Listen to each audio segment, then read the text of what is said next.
साम्राज्य सामान्यांचा असामान्य आवाज। शहराच्या सामाजिक आणि सांस्कृतिक जीवनात स्मशानभूमीला अत्यंत महत्त्वाचे स्थान आहे। मात्र शांती चौक येथील हिंदू स्मशानभूमी सध्या महापालिका प्रशासनाच्या अनास्थेमुळे दुरावस्थेच्या गर्तेत सापडली आहे। मूलभूत सुविधांचा अभाव आणि पसरलेली अस्वच्छता यामुळे अंत्यसंस्कारासाठी येणाऱ्या नागरिकांना नाहक मानसिक त्रासाला सामोरे जावे लागत आहे। स्मशानभूमीच्या प्रवेशद्वारावर साधे नाव फलकही उपलब्ध नाही, ज्यामुळे नवीन व्यक्तीला ही जागा शोधणे कठीण जाते। सर्वात गंभीर बाब म्हणजे स्मशानभूमीला कोणतीही संरक्षक भिंत किंवा गेट नाही, त्यामुळे या परिसरात मोकाट जनावरांचा वावर वाढला असून जागेच्या सुरक्षिततेचा प्रश्न निर्माण झाला आहे। स्मशानभूमी परिसरात सर्वत्र कचऱ्याचे ढीग साचले असून मोठी दुर्गंधी पसरली आहे।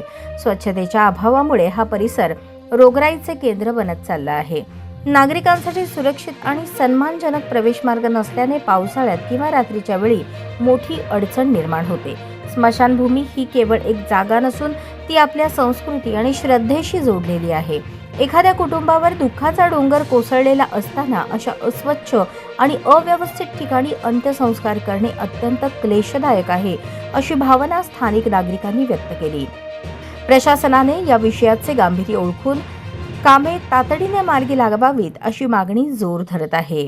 यामध्ये भव्य आणि स्पष्ट नावफलक लावणे, परिसराची तात्काळ स्वच्छता करणे, सुरक्षिततेसाठी मजबूत संरक्षक भिंत आणि गेट बसवणे, नागरिकांसाठी बसण्याची व्यवस्था आणि पिण्याच्या पाण्याची सोय करणे, संबंधित प्रशासकीय विभागाने याकडे तातडीने लक्ष देऊन या जागेचे पावित्र्य राखावे हीच सर्वसामान्यांची माफक अपेक्षा आहे।